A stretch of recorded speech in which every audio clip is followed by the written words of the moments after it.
faire taire les conversations. Je sais que c'est toujours très difficile. Et de le faire maintenant parce qu'on veut respecter le temps. Chut, s'il vous plaît. Si on veut...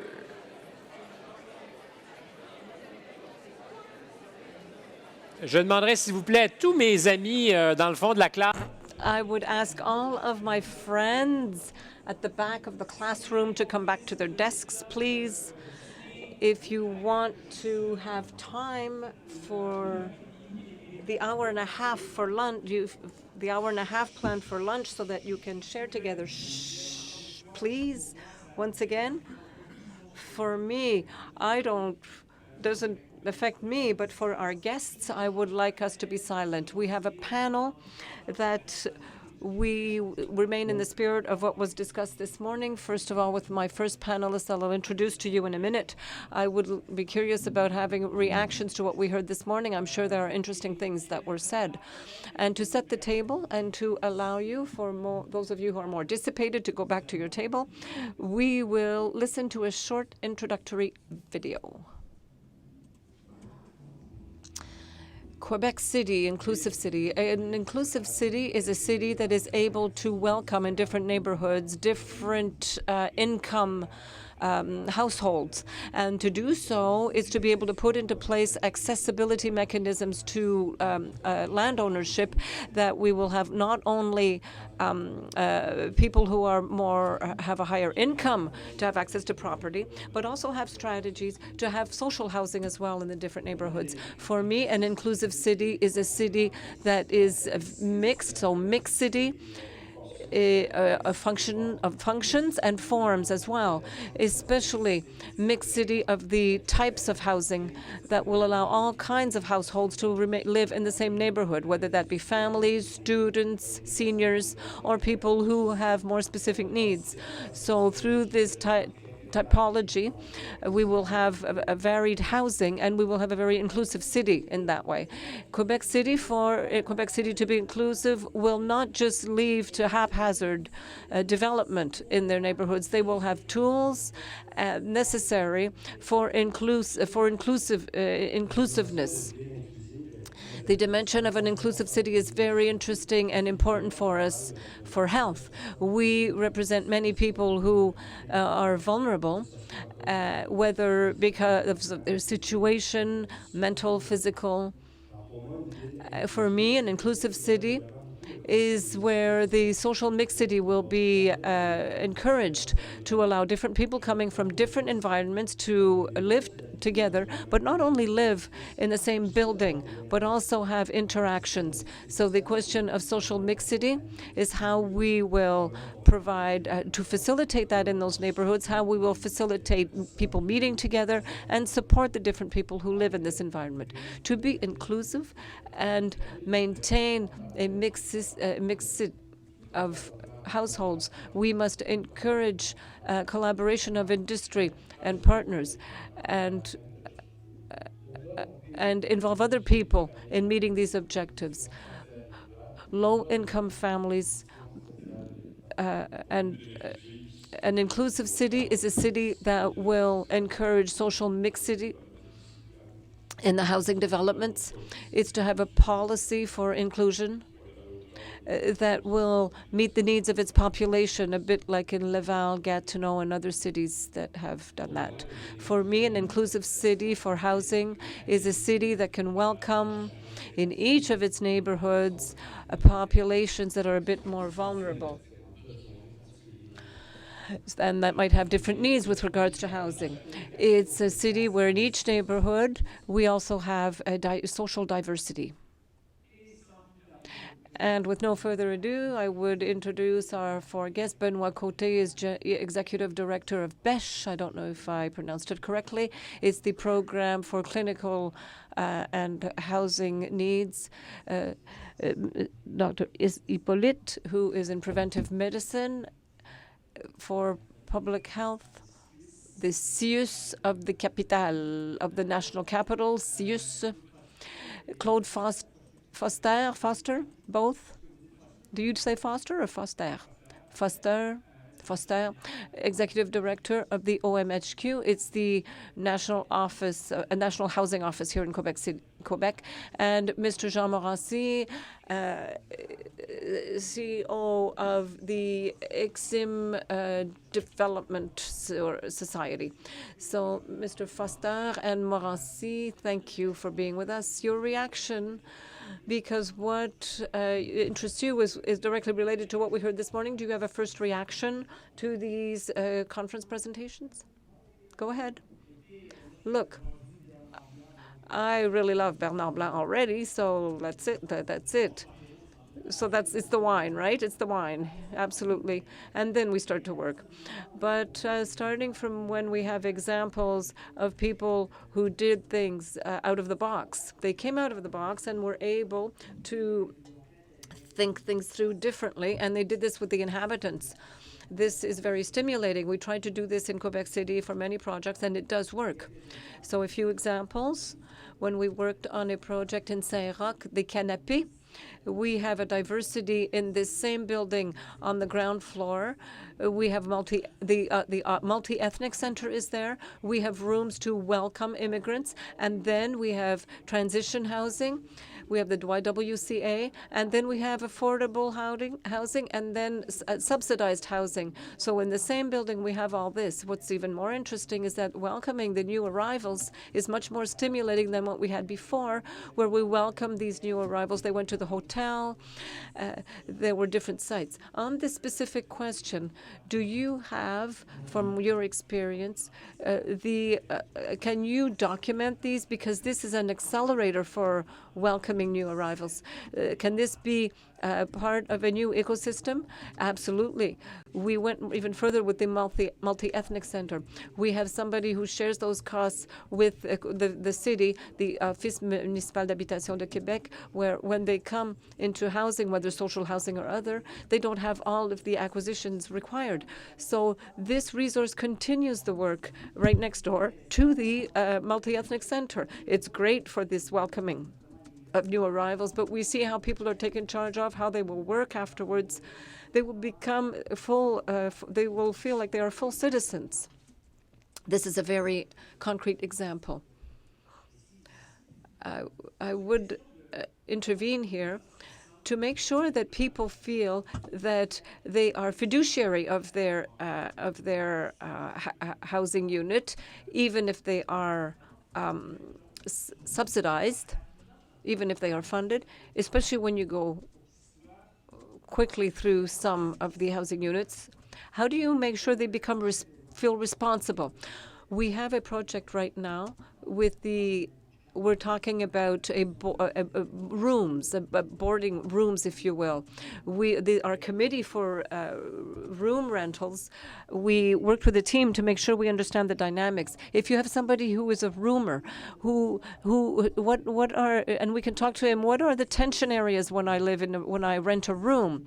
And those who are people who are specialists of the human, and we put these and we bring these to speak with the real estate and promoter experts. It becomes very interesting. It's very interesting. It's very interesting. You say, I hate saying, oh, how interesting this is, because it kind of cuts you off, but very interesting. But because in our cocktail, there are things that work better than others. Absolutely. And sometimes it's just difficult. Yes. But when we're alone, and we develop, that's not a problem. It's easy. But when we develop for the long term, when we look for real estate sustainability, it's always great to have the good ingredients. Mr. Morancy, I imagine that you, logically speaking, you're the next speaker. What I heard this morning, there are very interesting elements. I represent the private sector, of course, and we're confronted with realities that catch up with us. This morning, somebody said that real estate has become an investment vehicle. So oftentimes we're looking at investors, and because of that, there's an economic reality that can slow down the insertion of affordable housing. For everything that is social for private sector, we can't be there. It's not the willingness that's not there. We just can't be there. You can't be there. What do you mean? You can't meet the expectations? To meet the request for social housing in private projects, this is, practically speaking, this is impossible. Is this just in Quebec City or no? Don't forget that real estate is local. Each market has its particularities. When you come to a universe like Toronto, where they want to privilege access to ownership, the cost of the units is so high in Toronto, the profits are superior. Yes, you can do that. But when you come to Quebec City, something like Quebec City, where co-ownership is almost dead, access to ownership becomes much more complex. You're speaking to your elected officials right now who might like to mandate conditions that like they did in Montreal. Yes, but I think as an industry there's other ways of doing things for social inclusion and diversity. There are mechanisms that could be put into place that would allow us to do so. I'm almost sure that if there were good ways of doing things, the private sector would be able to do things. Give me some ideas. I'll give you an example. The big housing complexes or big housing units. When we look at a tower, in my book, families don't want to live in a 10-story building. So you don't have four bedrooms, but we have to. And for the surface area, the market isn't there. We could do it differently if we weren't standardized as much. Or because when we have a bigger surface area, the cost of construction, it means that we need to have higher rent. For dollars per square foot, the ones where we get the most money are the bigger units because the small ones subsidize the bigger ones. If that norm wasn't there, we might be able to look at different types of housing that could be close to affordability, but we still can't do that. So we need to have different mechanisms. Mr. Foster, when you hear this, what interests me in Quebec City, in our circumstances right now, we are there are construction sites that will be developed around this tramway system. Could this be done harmoniously and productively for everybody without constraints for real estate promoters?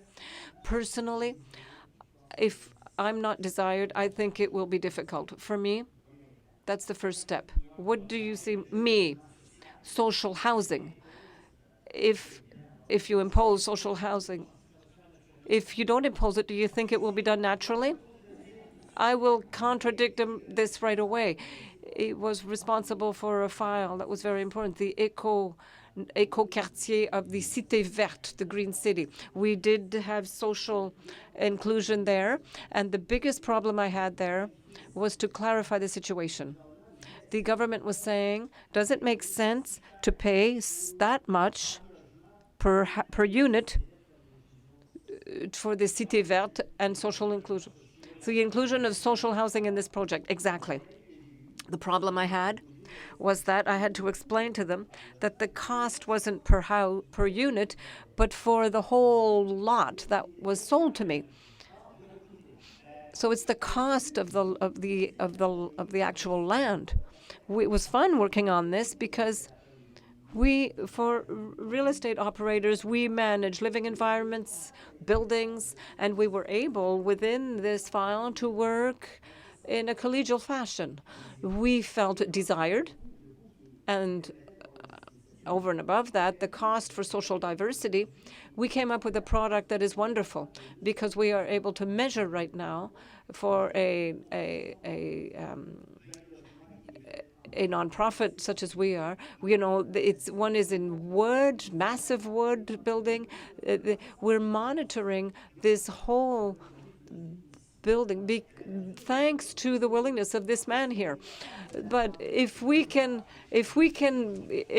make him a little bit more sensitive, we'll be on board. I would like to be a commentator like you are. Are you saying that your real estate park in such a perspective would have a better long-term value, even if from the start the cost is higher? No, less high. The cost is less. Because we have to understand in this project, we had a vision of the site. It's the first eco neighborhood at the east of the Rockies. Everybody knows the projects. Of course, many people say that it didn't start as it should. How many units? Or about a total of 1,500 units. Yes, it's a big project, innovating project with many new things. With the social development, we were supported by Vivre en Ville. But there was a will. I worked with an organization with a will to do things differently, and we worked out of the box. Out of the box, what does it mean? Well, we don't just do a little a box, and we wanted to do. With Claude, we had an agreement since we mastered the real estate or land management, and since we had a mass of people working there. This was our sport. We're not specialists of social units, but we did a partnership with somebody who's doing it. You know how to do this. We have our parameters, and so we will give you a part in this, but also but you have to understand this is an eco neighborhood, so you have to harmonize with the elements that we put in place to your vision. Yes, to our vision, in order to create a new entity, a new approach, a new neighborhood. And Claude, he adhered to the project, and so I think this is a success. And of course, we had to convince all of the partners, because there were in this when we're talking about normally when we talk about social development, we're electrical heating elements, and so now we have different and the Société d'habitation from the city of Quebec also embarked with this, and the same types of construction in Italy, and we're over the records also with the heating elements, because at the basis we're entering in something which is new, which allowed us to measure things, because there was also inside of the project certain elements that were brought in, but we had to measure them, we had to verify them, and now we can say that this works. It works very well. This is not a trap question, but regarding Montreal, but is it a little bit more coercive in Quebec? There's not no project more than 5 units that is being built, and that cannot be considered the aspect of social development. And the city is going to do their part also when there are some doors that will be designated, assigned for the social development. But how to explain, according to you, these two radical models that are so different? And so we're just, two or 3 hours distance. And for the hockey teams, as they were saying, well, understand that we must not compare, but we are in different, similar cultures. But having two radical approaches, Montreal they create a pressure like with you also, like they do. Well, I would say the city of Quebec with social development. I think we're the first in class in social development units. The situation is not so grave. Serious, but it's not as Montreal, what they're experiencing right now, when there's a catch-up work, but how we harmonize both. Yes, absolutely, but the problem is what I see, I prefer being able to adhere on a voluntary basis than some investment in Montreal that are going to go more outside in Brassard, and I think that we're going to lack opportunities with people. And with good potential of developments, I prefer that, first of all, we break the myth, bust the myth, and stigmatize social units where we can see the lives of 150 people that do things wrong. Right now, with all the tenants, the level of non-perception is less than 1%. When we meet people, when we talk to people, what we're doing about with social units and the life environment, and we present this, and we go to people, and we go to the private and come and see, we say, well, they're ready to be partners, because this becomes interesting. If me tomorrow morning, I'm taking 20% of the project, and he comes, this secures him, because he knows that the government, when the government of Quebec will say yes, and they know one thing is that the money is going to be there.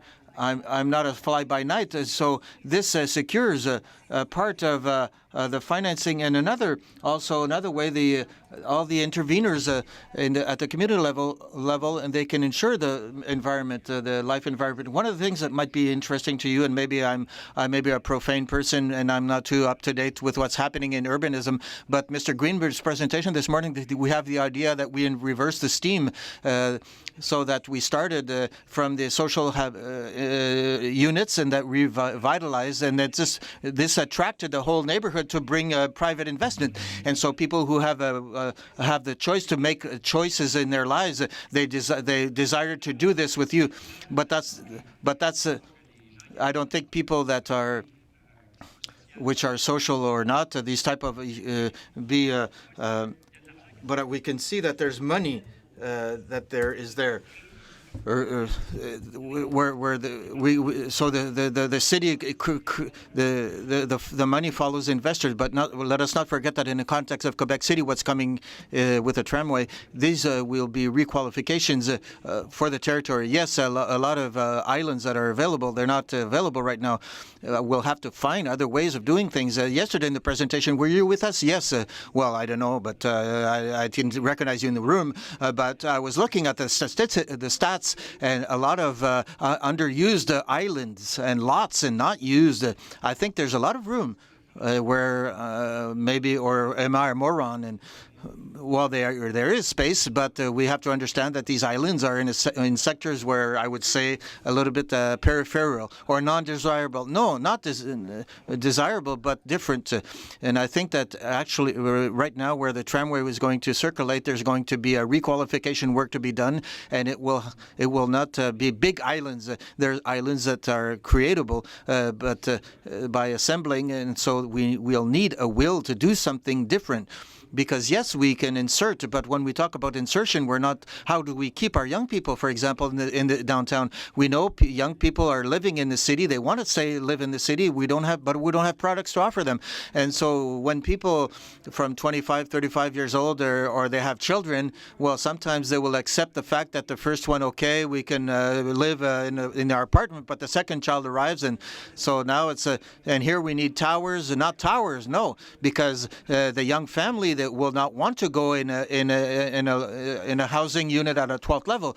They don't. So the private, and in partnership, I think with OMH and the City of Quebec, we have to find a way to create these welcoming zones to keep our families, because a baby boomer in downtown, it's going to be boring. What's important is inclusion, is to have multi-generational, to have the grandmother, the mother, the daughter, the children that are there.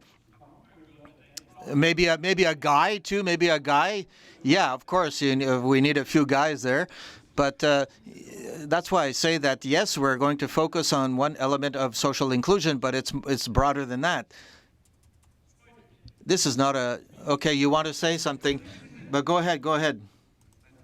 This morning, Radio-Canada contacted me for an interview. I'm not. You're not at Radio-Canada anymore. Well, you're not. You don't listen to my programs, actually. The Sunday morning, yes. So I'm there a little bit, but go ahead and say what you wanted to say. What you invited us both to work with, but like the division with the social, you're going to see, and the brick is and the sheetrock, and here are the social people, and so what we need, and my best friend, and I think Mr. Gander tonight, I talked with him. I want him to be my best friend, because when he talks about social cohesion in a society, and which can be attract biodiversity and people who are not just baby boomers, well paid, like me, but how can we do this? And we cannot ask private owners to invest in the social when the social right now there lacks a lot of resources to do the work. We can't work promoters, real estate promoters, to welcome people that we had difficulty to attract with all of our efforts. This suit was given to me by Sébastien, because we have collaborations, but we have to go over that. Well, this is an excellent way of preparing your presentation. So Listen, they told me 10 minutes. I'm sorry. Okay, just have a little text. It's called Pêche of social education, arts and culture, and the participating citizenship. So I don't even want to introduce myself. We have an internet site. We have many services, and just to name a few, the collaboration that we have with the City of Quebec, which is the police services, the impact program. We have popular education center. We have street workers. We have shelter. We have, and what's interesting also is that we work with Clé en Main, with the fiduciary, and which develops with 28 referrals of coaching and supporting with people with mental health issues and homelessness. So Perche is and Clé en Main, they support about 700 people right now in situations of disaffiliation. And so in a world in mutation, we're talking about the refugees coming from Europe and new forms of homelessness in North America. The questions of living together and public safety, I'll talk to it about, but the work in public spaces presents many challenges. As Director General of Perche and my team, we have the conviction to help people have mental health issues, addictions, and judicialization, homelessness, and also we need to have access to subvention social units and also practices of support and housing, and with the development of social and development capacity, which are essential for the maintaining people, and which meet the needs of people, and to access citizen life. It's incredible how young people are requesting to work with them and to do social work, and the social environments and social supports. They also are important determinants of health. We have discovered that the participation with citizen life and the integration of community life concerns a factor of establishment of person, which is also important as the stabilization of symptoms of the person or the taking of their medicine. So this is very important as a discovery. That's why we migrated the services, which is clinical, purely clinic at the individual level, to people who are with cultural mediation, arts, and popular culture center. We cannot just offer housing unit to people and support them. We have to go further. We have some examples of this in our Ephemer organization and other community organizations that we work with. With people which are disaffiliated, the vision will be much more difficult. It's a perspective of the inclusion to the community and a perspective of mixed diversity, which is weak. The social disaffiliation and non-diversity kills the hope of it being established and also to be seen in the community. The social exclusion cannot be treated by clinical and individual approaches. What this has to, what we do with social in this public space by the participation in the real lives of diversity. The diversity, of course, is the diversity works. From this fact, and this will promote social diversity, we created in 2014 a popular center, Perche, open to all citizens of the neighborhood with ludic activities, because sometimes when we talk about disaffiliated people, it's sad, it's boring, it's horrible, and addiction, and people which are also have a life and want to have fun and have a good potential on that side, but which are very rich when they we put them together. Also free activities, because we're talking about tramway, we're talking about involving people which are low income, and you know that these are $3.50, for example, sometimes $7. Not many people that we support, of course, we that have the means in order to pay themselves. This is so a question of poverty. We have to reevaluate and come back to this one of these days. So also we have also different activities which are more modern, bag game, for example. 0 to 25. So this we all played this BB Boomers, the bag games, but we need some biodanza and music, communication, conscious communication, exploration of 3D and 2D techniques, meditation, and so these are a few examples of what we're talking. Also the public places. This is a lung of diversity of people living together. Urban development must integrate the human development. So that's a play on words. and the human and urban development, and to promote the meeting of all the citizens, and to go to an awakening of citizens at the ecological level. Our public space experimentation with different programs and different themes with our community partners in the past 2 years shows in our conviction that we need to animate the public place and to abolish barriers between them, people that are disaffiliated and ordinary citizens, and that this mix of human beings and biodiversity, which creates a sentiment, a real feeling of sharing, and so to abolish also labels. We don't know who is who, and this changes our border. Where is the mental health problem? Where is the ordinary citizen? So let us give a summary of ourselves right now. What are the winning conditions of diversity according to Perche experience? First of all, diversity starts by daring to do it.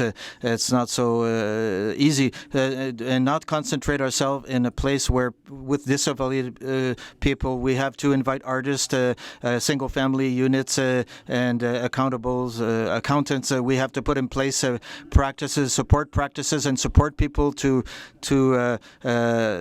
and these measures are not the same if you want to integrate people homeless than if you want to integrate person which has a mental health problem. Very simple. The support practices of Perche are animated by interveners in two ways. First, the development of capacities and social developments and linked with a maintained person in the housing unit and cleaning and budget. And also a second axe with the LIFE project. The intervener shows the strength of the person, and in their reestablishment to break the to reestablish the person. And the other intervention is the context of crisis, because we're not in a World Disney all the time world. When we do support with housing units, it's not just Barbie who is going in the flowers, but we need to manage the private market, and we can talk about so human beings together. Sometimes they do different effects, but we must not deny that the management of crisis is done in a specific environment, and also through the support of housing units to develop the capacity to manage risk, and also the partners, the police officers who share this management, and also the deciders, and also the risk of zero doesn't. We need, sometimes there are suicides in other sectors of the community, and there are problems of health, and also the increase of addictions. And so, since we are allowed to dream and to imagine an inclusive city, which is a model to promote the access of people in their housing unit itinerary, we have to preview also and plan for. Maybe just to come to your conclusion. Yes, come to the conclusion. Okay, what's important is also in the experience of the social determinants. Cher is going to talk about the importance of housing units as a social determinant, and others will health and education, because access to health is not so easy for disaffiliated people. Hopefully we have the clinic and to offer, so we have a project of global health with the CIUS. We're in discussion with the city to create this, and this is coming. But in order to finish with this, what I have proposed to the committee of the housing of the city, working with community projects, to have a city that would, with the business owners, with the elected members, with the community groups. So this is my proposition, that we put an end to 80% of the chronic homelessness in Quebec by 2029. And so let us applause, please. If you're not in agreement, okay, there's no people. Okay, so more seriously, I think that we can achieve these numbers if we we do a diversity of partnerships, because of what I liked a lot of my experience of Mr. Leblanc is this type of reinventing the partnerships, because right now, yes, there's a good partnership with the OMHQ and the federal, but we have to, and they're going to double the sums of invested in the struggle against homelessness. It cost us in Quebec, I calculated, about 36 million in secondary effects just to have people on the street. And so, Mr. Bureau, I'll be finished just in a while. And it's your friends, your colleagues. They all have the opportunity to speak. Yes, so the objectives that I'm proposing in the perspective of the future is to have a city of Quebec to solve the problem of homelessness and have PFLs support to housing units. It's a little bit difficult right now at this level. So we need some. The flags here have to talk to each other. So the municipal and the federal, etc. So this is my conclusion by saying thank you for giving me this small time. Thank you.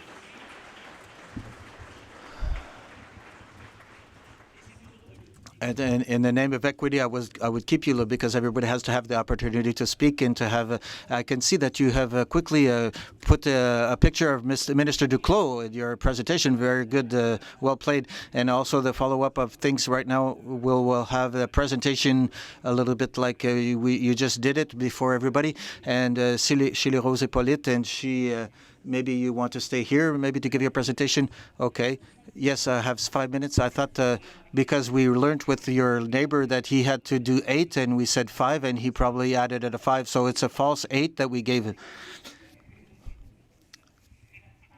Okay, so thank you very much for the invitation. I'm very happy to be here, and I found the morning very inspiring. So now I was asked to talk about housing as a determinant of health. So briefly, our health status resides is based on many factors: our age, our sex, our gender, our equity, our baggage, our also our life habits are influenced by our life conditions. And so these life conditions are linked to housing units, for example, our family context, where we grew up, our school, our neighborhood, the places where we work, etc. So these life conditions are influenced by a context of much broader political, economic. We can think about the public policies that are taking to have a concrete, practical effect on our daily lives. So our health status condition are dependent on different factors who have an effect amongst each other. So the effect of the housing is another factor, but it's an important determinant, especially as we live in Canada, a country where the winters are very long and cold, and we spend a lot of time inside of our housing units.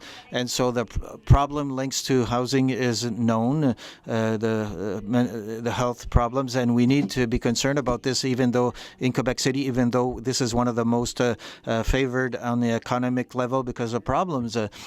We know of homelessness hidden or unaffordable and unclean are present here in Quebec City. And so what is surprising is how housing can affect the health of many, our health. First of all, indirect way, we know that 1 household out of 3 is living in an unaffordable rental housing. So 1 out of 3 give an amount which is too high of their revenue in order to have a rental housing. So it keeps the capacity of this household to spend in other places like food and buying medication and clothes, etc. And also it affects the household in a more direct way. They can affect the physical aspect of a household. For example, the effects of many substances linked to the household unit. We can think about physical substances, the cold, the heat, the humidity. We can chemicals, the radon, the lead, biological substances, the acariens, the insects, and also the bed bugs, and also what I didn't mention, the the documented effects. Also, the housing has effects on its psychological perspective. Many of us, the housing gives us a safety as a source and a source of stability, but for others, the housing is more of a source of unsafety, insecurity. And the insecurity is linked to stress, is linked also to the increase of symptoms of anxiety and depression. The instability from the residential instability is also seen with young children, with food insecurity and growth insecurity, and within teenagers also is associated with problems of mental health issues and behavioral, and also regarding substances and early pregnancies. The housing also affects social aspect, and so for many amongst us, housing is a place which promotes family interactions and social interactions. It's a place where we invite. It's a place where we share a meal. It's a place where we have certain pleasurable social activities. It's a place of proximity. But for many, it's housing is rather a place of isolation, a place of because when we live in a too small housing or unclean, and this is an obstacle to social interactions. Housing also affects health through the dimension of the place where the housing is found, the housing unit. For many of us, the location of our housing unit will favor access to different services, proximity services, to relationships, also positive ones in our community. So briefly, this will promote the development of the feeling of belonging in the community. But for others, like the place, the location where the housing unit is located, this will increase problems to access certain services, to means of transportation, to daycare, school, to work, and play, recreation. And so for these people, the place will promote rather isolation. And so there's also a dimension which we don't talk about very much, but which is very important, and how housing can affect health through the dimension of identity. So for many people, housing is more than a place where we live. It's a place where we invest ourselves, where we decorate, a place where we take ownership, a place where we inhabit.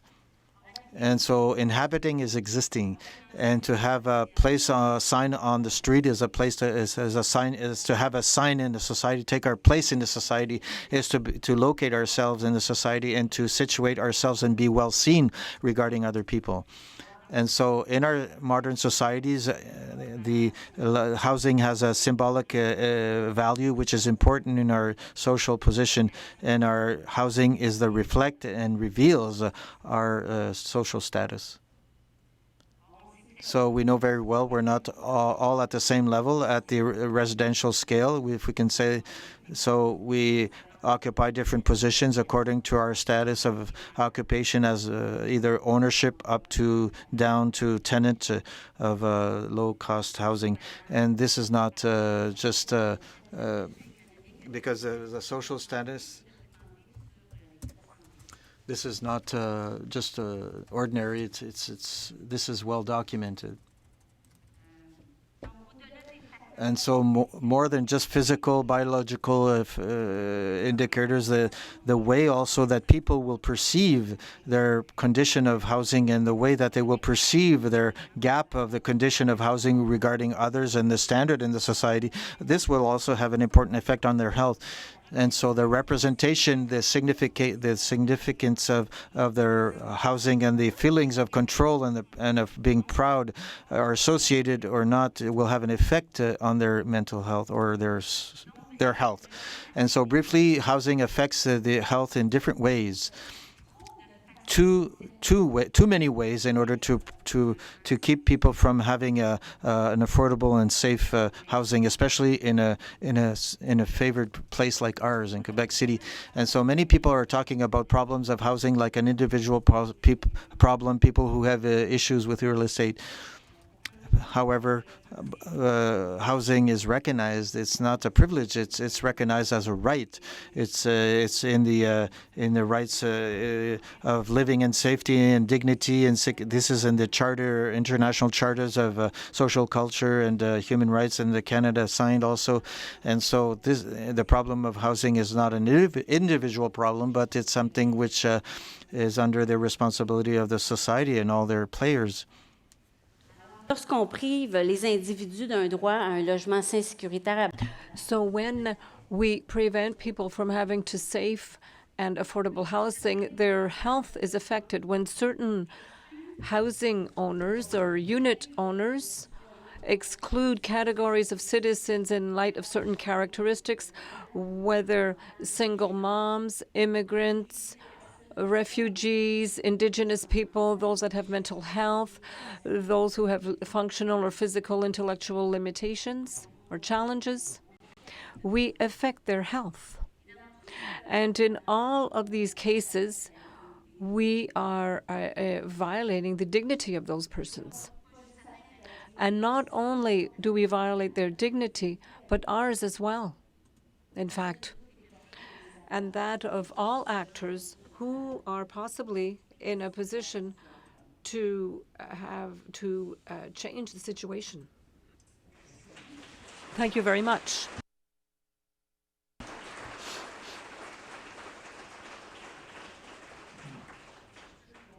If I understand correctly,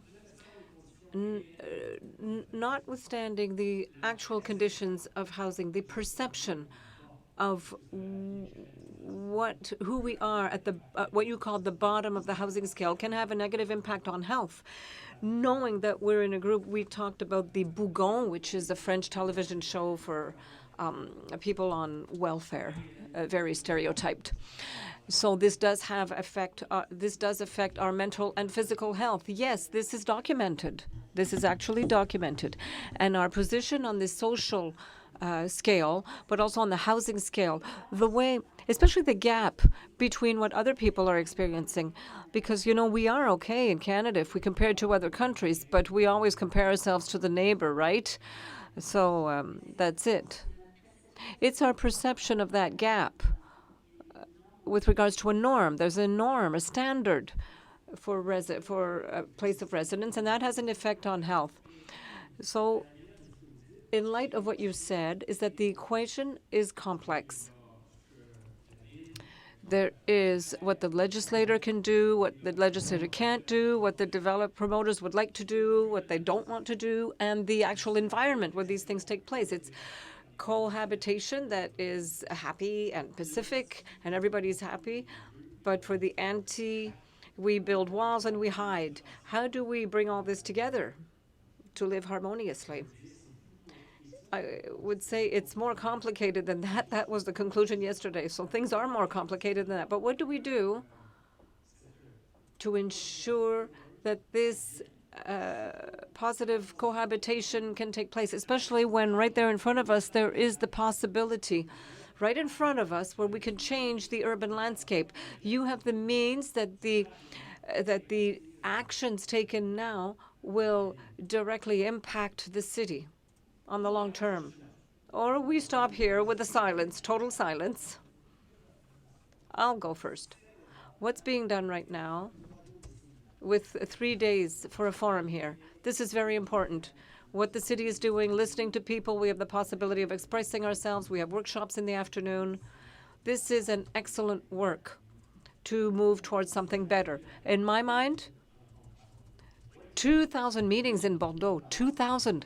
We're just starting here. There are really good elements here moving towards something positive. We can be influenced. There is an intelligence in this room that is unbelievable. So we put all this together, all of our knowledge together, of course we will make it. But what you said earlier, it's not because we have the proper buildings and the goodwill that this will work, because it also requires social conditions. I imagine that Minister Duclos with us, who our Quebec minister, you could have a role to play. What is difficult for housing? Homelessness. Since 2015, with 7 community partners, and these are very small budgets. We're looking at $350,000 and people that lent the equivalent of full-time work in this project. We have hundreds of people who are in chronic homelessness, and so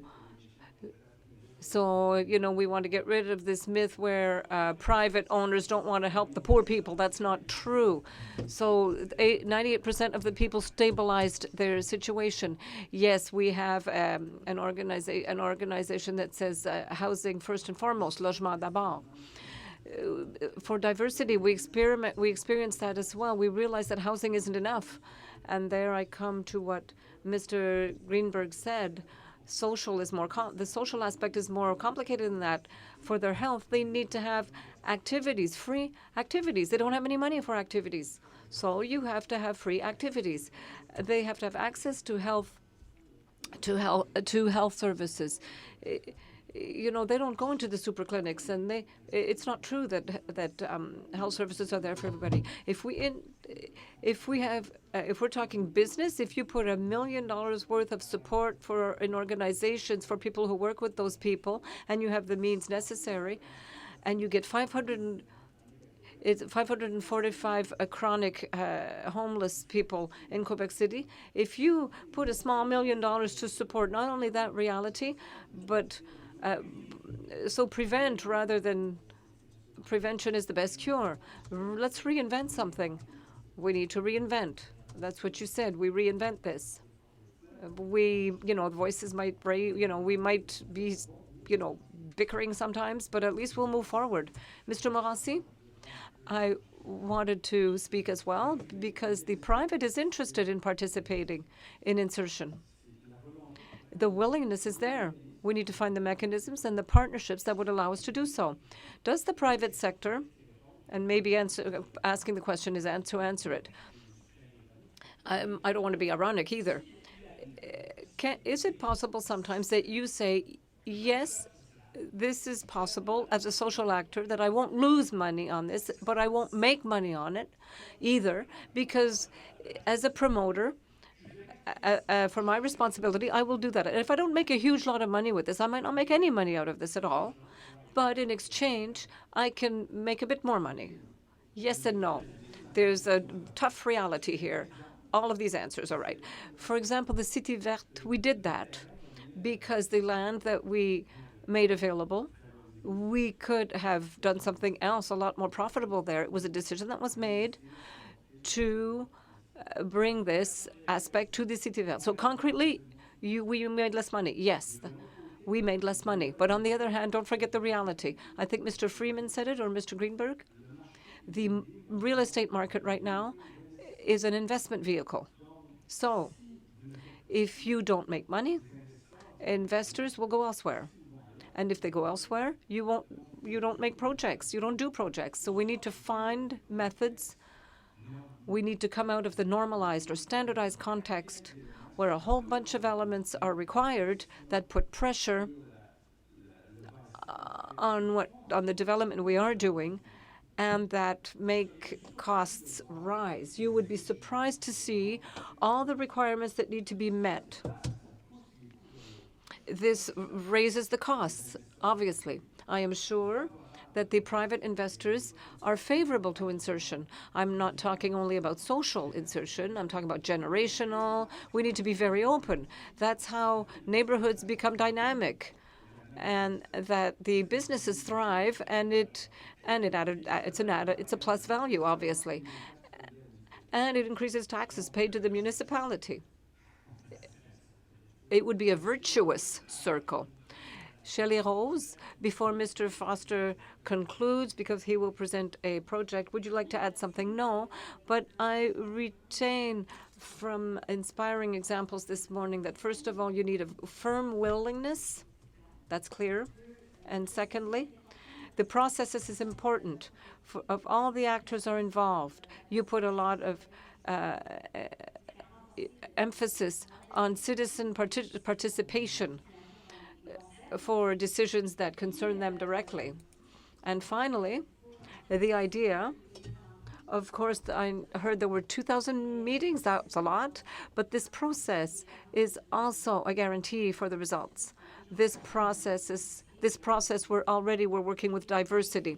We need to create links, spaces, and common projects to gain people's interests. And you provided examples that weren't thought of. A cultural center, a supermarket.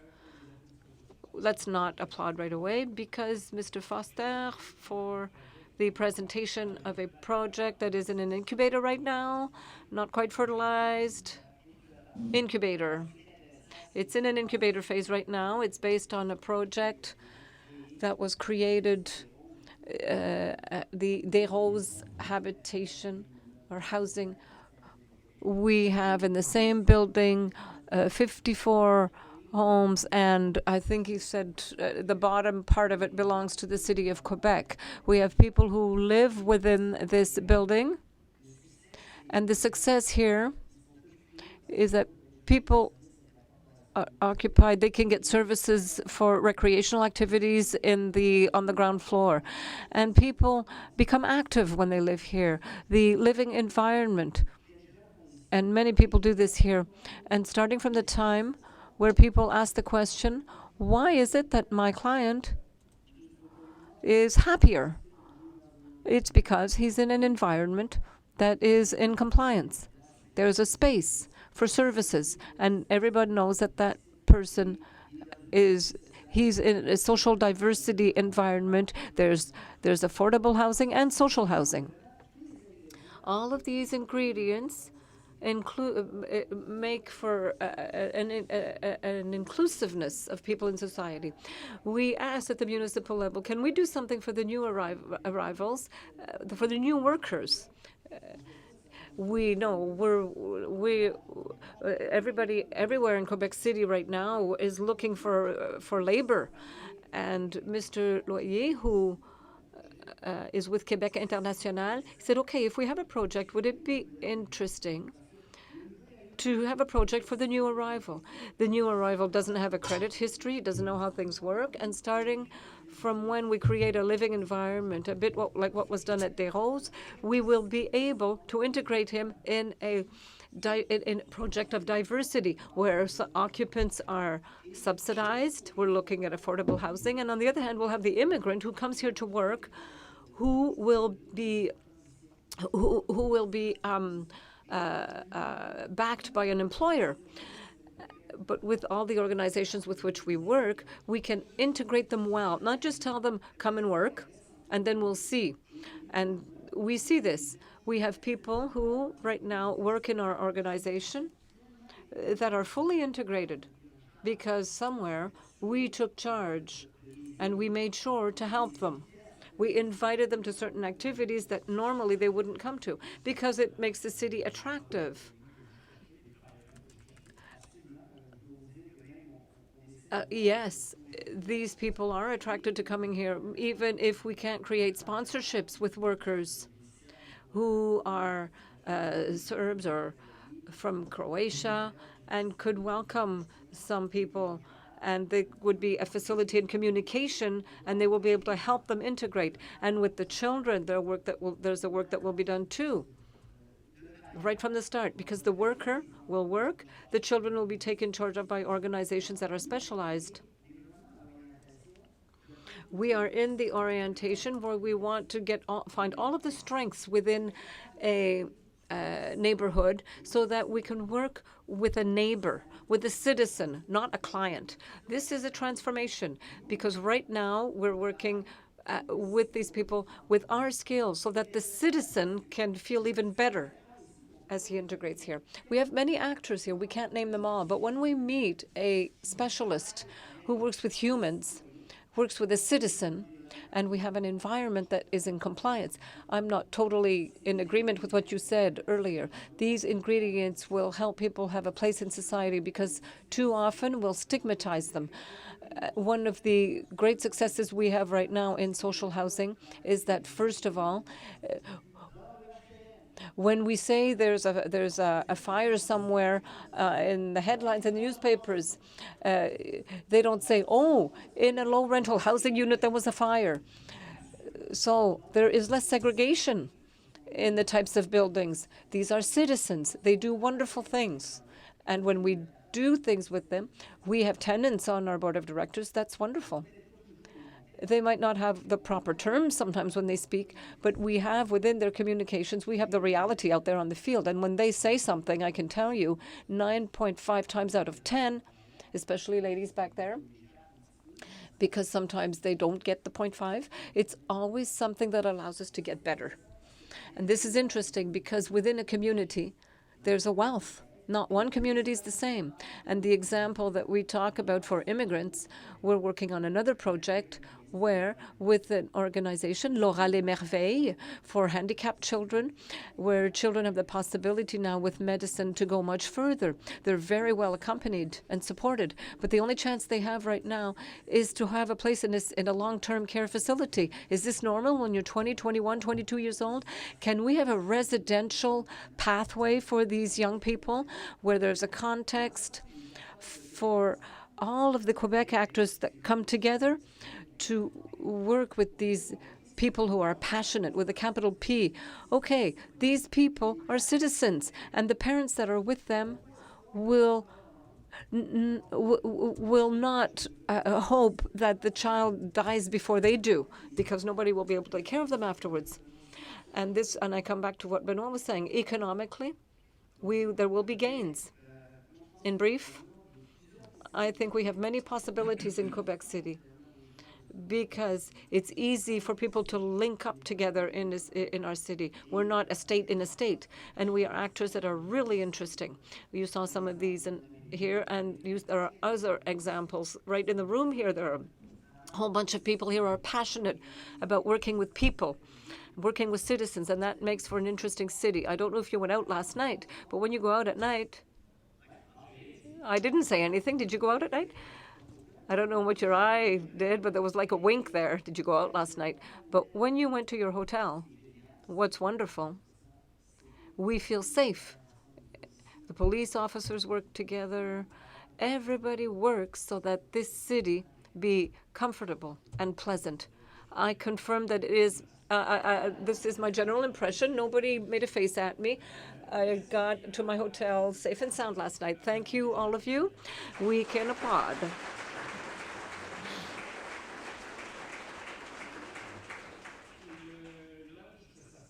Lunch is in the rooms next door, 6, 7, 8, and 9.